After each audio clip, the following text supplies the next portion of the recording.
Immigration of human beings has always existed, although it has not always been the same.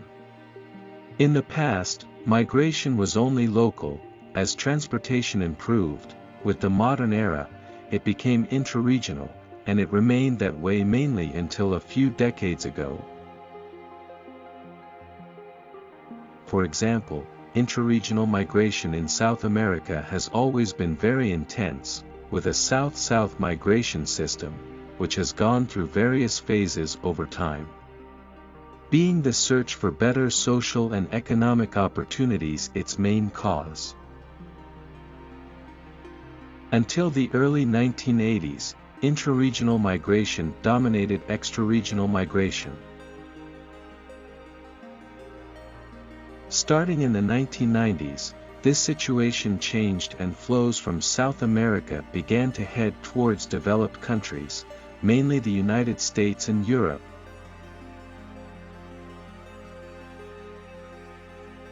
This same or similar thing happened with regions such as the Middle East, Africa, and also countries in Eastern Europe. Although, this migratory flow from South America began to stabilize after the financial crisis of 2008, and then the flows from other areas of the planet began to increase. More motivated by humanitarian crises,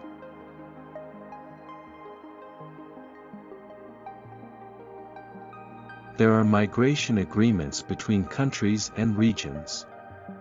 For example, one of the most important is the famous Schengen Agreement in Europe, created in 1995, by which 26 different European nations recognized the abolition of their internal borders with other member nations and outside of them for free movement without restrictions of people, goods, services, and capital. In this way, more than 400 million citizens of 26 countries have the guarantee of a free circulation of passports and border controls inside and outside the zone, as in a single country. According to the United Nations, the number of immigrants worldwide has been increasing rapidly in recent years, reaching 280 million by mid-2020. 1 in 30 people is an immigrant. Of all of them, almost 50% of the total, and 80% of extra-regional migration, is happening to the United States and Europe. Being that, however, these two regions barely represent 15% of the world population.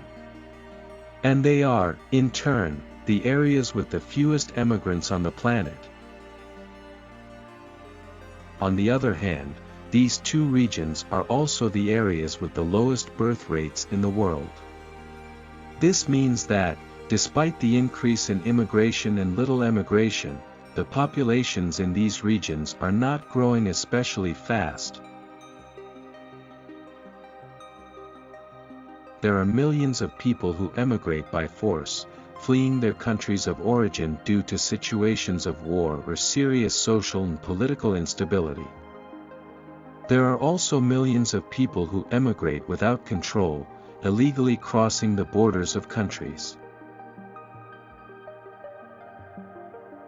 For example, only in Europe, more than 500,000 illegal immigrants were returned to their countries of origin in 2021.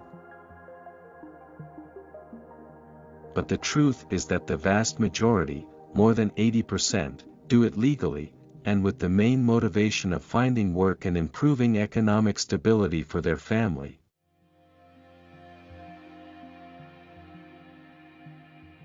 Receiving immigration can be a great benefit for a country, since it provides a population that is mostly young, healthy and willing to work, which can also provide valuable cultural enrichment. Even from a biological point of view it is favorable, since miscegenation is a source of genetic variability that provides new genes that move us away from inbreeding, which is harmful because it increases the possibility of expression of harmful genes that are normally recessive. In some cases it may even be necessary. For example, in Europe the population is very old, and it is estimated that in the coming years, as the birth rate decreases and life expectancy improves, it will do so even more. And more so, taking into account that the great drop in the birth rate occurred at the end of the 70s. People, therefore, who in 1 or 2 decades will become older. In other words, the population pyramid is rapidly inverting.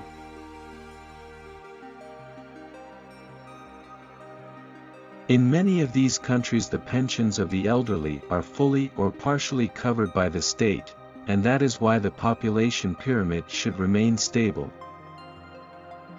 It is therefore estimated that these countries will have to resort to immigration to keep their population pyramid stable in the coming decades.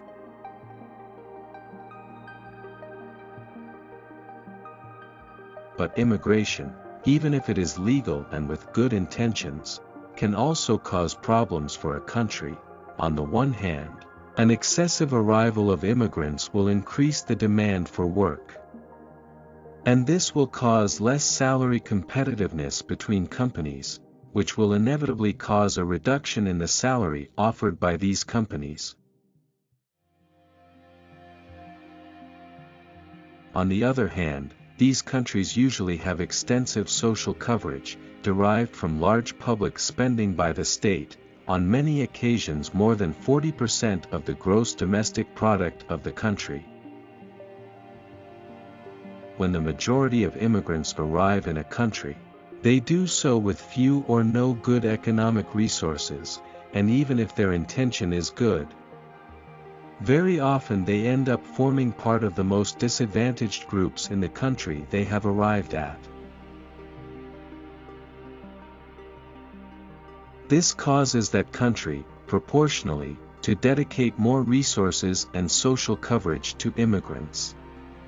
And these coverages are paid for with taxes on the people of this country, and there may even be cases in which said coverages are more beneficial than those offered to some groups of people in that country.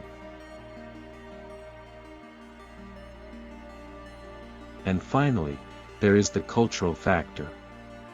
This is possibly the most problematic factor. There are many cultures in the world, and not all of them are compatible with others. The excessive arrival of immigrants from a certain culture that turned out to be very different or incompatible with the country's culture will inevitably produce a culture clash among these people. States strive to implement integration programs to avoid this clash.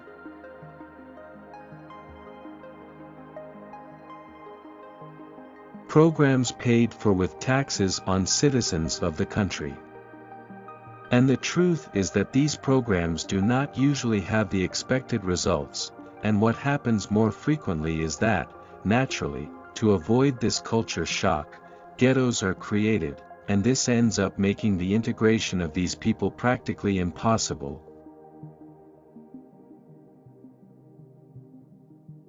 This in turn generates coexistence problems and an increase in crime. And derived from this, again, more state spending dedicated to it.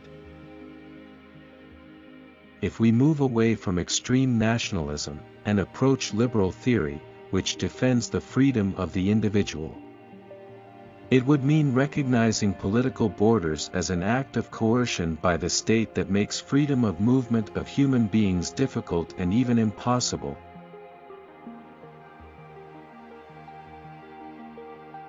People might therefore be free to move around the planet, but, is this possible?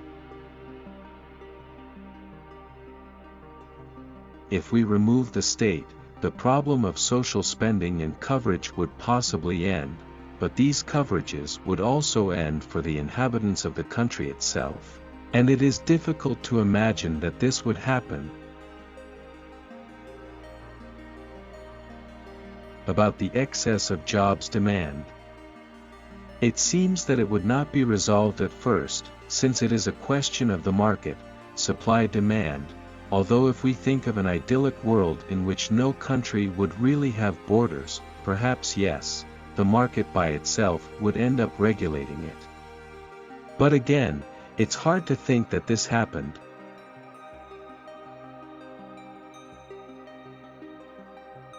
And finally, the problem derived from cultural shocks does not seem to be solved by the absence of the state either. Quite the contrary. It is obvious that it is a very deep subject and with many edges and details to qualify. There are many theories that try to justify some and other ways of proceeding, from the most philosophical and liberal theoretical, with open borders for everyone, to the most nationalist and extremist, with total closure of both entry and exit borders. Starting from the apparently obvious premise that neither of these two black and white positions are currently viable, we can understand why, within a large intermediate gray zone, are practically all the countries on the planet.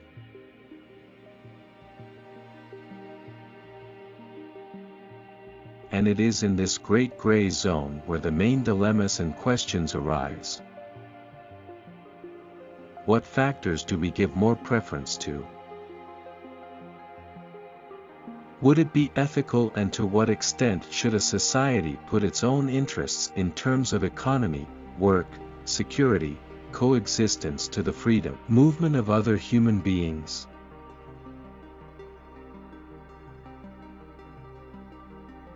Who decides, and based on what factors, how and how much should immigration be limited or allowed in a country?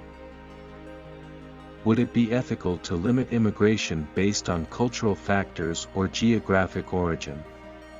And limit it based on economic factors or academic level?